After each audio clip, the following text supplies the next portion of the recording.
সংসদের বাইরে বিক্ষোভে কংগ্রেস। আদানি ইস্যুতে সংসদের বাইরে বিক্ষোভ কংগ্রেসের। সংসদের বাইরে কংগ্রেসের বিক্ষোভে রয়েছেন রাহুল গান্ধী, রয়েছেন প্রিয়াঙ্কা গান্ধী। যে ছবি এই মুহূর্তে আপনারা দেখছেন ঠিক সংসদের বাইরের ছবি, যেখানে আদানি ইস্যুতে বিক্ষোভে নেমেছেন রাহুল গান্ধী, প্রিয়াঙ্কা গান্ধী। প্রতিনিধি মৈত্রী এই মুহূর্তে আমাদের সঙ্গে রয়েছেন। মৈত্রী, আমরা দেখেছি যে আদানি ইস্যুতে বিরোধীদের বিক্ষোভের জেরে সংসদের উভয় কক্ষ টানা 6 দিন অচল ছিল এবং আজ একেবারে সংসদের বাইরে বিক্ষোভের ছবি দেখা যাচ্ছে। কি কি কর্মসূচি রয়েছে আজ?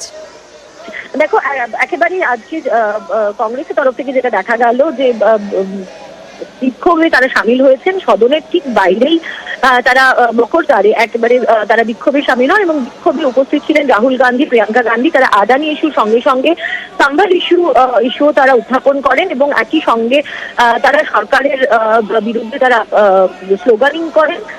এবং এখনো পর্যন্ত যেটা জানা যাচ্ছে যে আজকে আদানি ইস্যু নিয়ে কোনো অ্যাডজয়েন্টমেন্ট নোটিশ এখনো পর্যন্ত কংগ্রেসের তরফ থেকে দেওয়া হয়নি।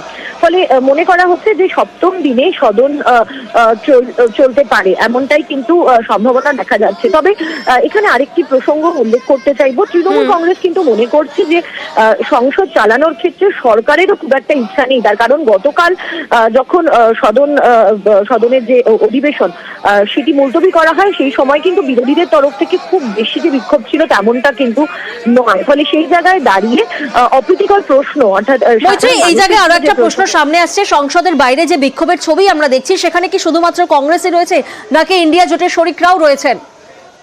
দেখো, কংগ্রেসের তরফ থেকে যদিও বলা হচ্ছে যে ইন্ডিয়া জোটের শরিকরা রয়েছে, তবে সেই বিক্ষোভে কিন্তু তৃণমূল কংগ্রেস সামিল হয়নি, এমনটাই আমরা জানতে পারছি। যেমন তৃণমূল কংগ্রেস তাদের যে অবস্থান আদানি ইস্যুতে সেটাই তারা মেনটেন করছেন এবং তারা এই বিক্ষোভে তারা সামিল হননি। বেশ।